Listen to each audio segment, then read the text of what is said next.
Di sini saya akan membahas latihan 1 dan 2. Yang pertama, latihan 1, di sini diminta untuk hitunglah nilai bunga yang dikapitalisasi, dan 2, buatlah semua jurnal yang relevan untuk mencatat transaksi ini. Jadi kita jawab nomor 1 dulu, hitunglah nilai bunga yang dikapitalisasi. Nah, langkah yang pertama yaitu kita menghitung pembayaran untuk gedung dulu. Di sini pada tanggal 1 Januari nilai pengeluaran sesungguhnya 110.000. Kenapa 110.000 padahal di soal 210? Karena pada tanggal 1 Januari itu 100.000-nya itu adalah kos untuk membayar tanah.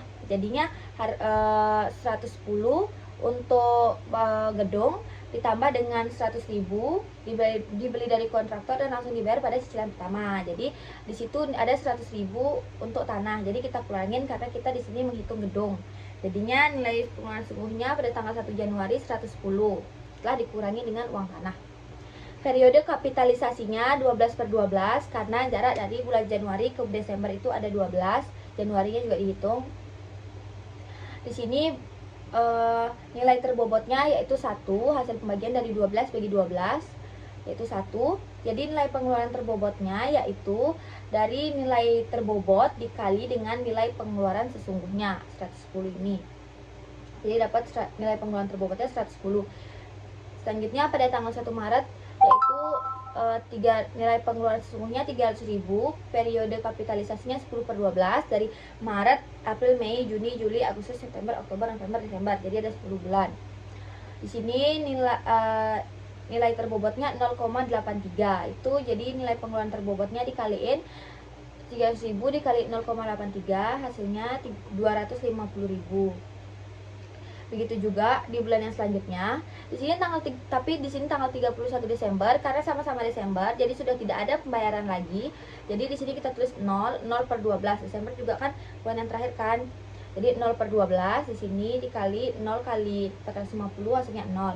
Jadi jumlah nilai pengeluaran sesungguhnya yaitu 1.400.000 dan jumlah nilai pengeluaran terbobot 720.000.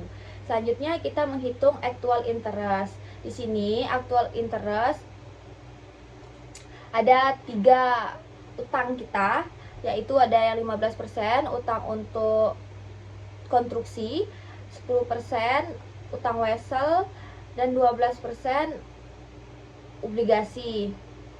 Nah, di sini yang kita pakai itu utang untuk khusus konstruksi yaitu yang 15%. Jadi nilai utangnya 750, tingkat bunganya 15%, bunga setahunnya dikali 750 dikali 15%, 112.500.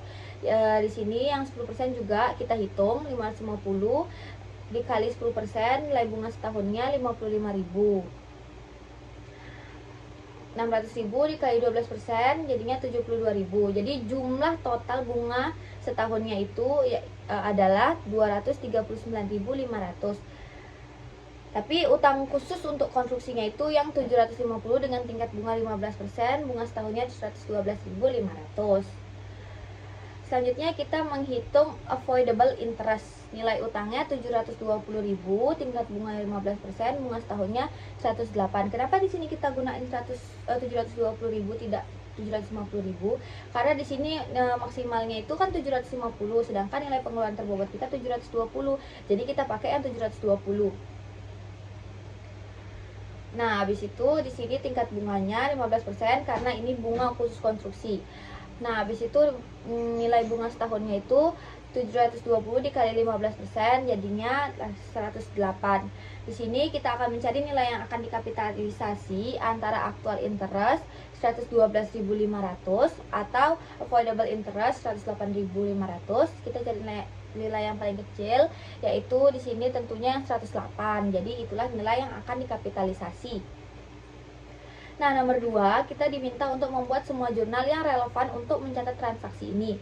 Pada tanggal 1 Januari, di sini ada 2 transaksi yaitu bangunan dan tanah. Jadi yang pertama kita tulis bangunan di debit 110, tanah di debit 100.000. Jadi bangunan di debit 110.000, tanah di debit 100.000. Jadinya kas yang keluar itu dikredit 210.000. Begitu juga untuk tanggal 1 Maret, bangunan di debit 300.000, kas di kredit 300.000. Pada tanggal 1 Mei, bangunan di debit 540.000, kas di kredit 540.000. tanggal 31 Desember bangunan di debit 450.000, kas di kredit 450.000. Nah, di sini kita juga mencatat jurnal untuk actual interest dan kapitalisasi bunga karena ini kan benar terjadi, jadi kita dapat bunga. Pada tanggal 31 Desember, biaya bunga di debit 239.500 seperti yang kita sudah cari di atas. Dan kas di kredit 239.500. Sini juga jurnal untuk mencatat kapitalisasi bunganya 31 Desember bangunan 108.000 karena itu yang akan kita kapitalisasikan kan seperti kesepakatan di atas yang 108. Jadi di sini jadinya bangunan di debit 108.000 dan biaya bunga di kredit 108.000. Lanjut latihan kedua, di sini diminta yang pertama hitunglah kos peralatan baru dan untung atau rugi dari transaksi ini. Yang kedua, susunlah jurnal untuk mencatat aset baru yang diperoleh ini bagi kedua perusahaan. Yang pertama, perhitungan kos peralatan baru dan untung atau rugi pelepasan aset. Yang pertama ini Santana Company, di sini nilai wajar peralatan lamanya itu 13.500. Uang tunai yang dibayarkan yaitu 2.000. Jadi kos peralatan barunya adalah 15.500. Nilai wajar peralatan lamanya 13.500. Nilai buku peralatan lamanya diperoleh dari kosnya itu 28.000 dan akumulasi depresiasinya yaitu minus 19.000. Jadinya nilai buku peralatan lamanya itu 28.000 ditambah minus 19.000 hasilnya 9.000.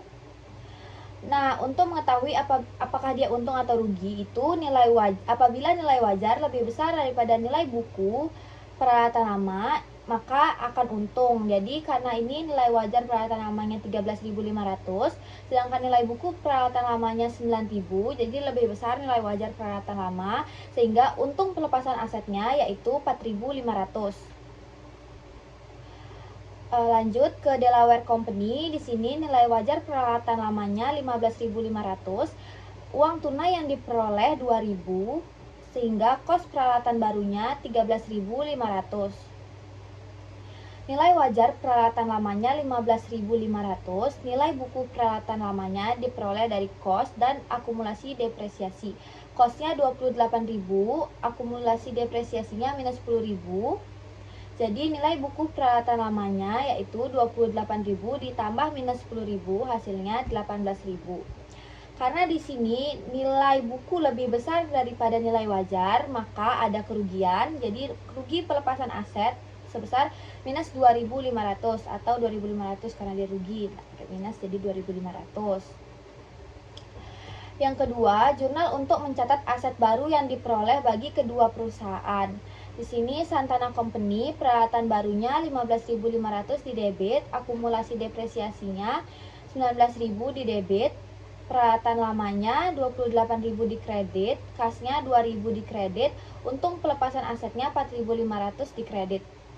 Untuk Delaware Company, peralatan barunya 13.500 di debit, akumulasi depresiasinya 10.000 di debit, kasnya 2.000 di debit, rugi pelepasan asetnya 2.500 di debit, peralatan lamanya 28.000 di kredit. Itu dia penjelasan dari saya. Terima kasih.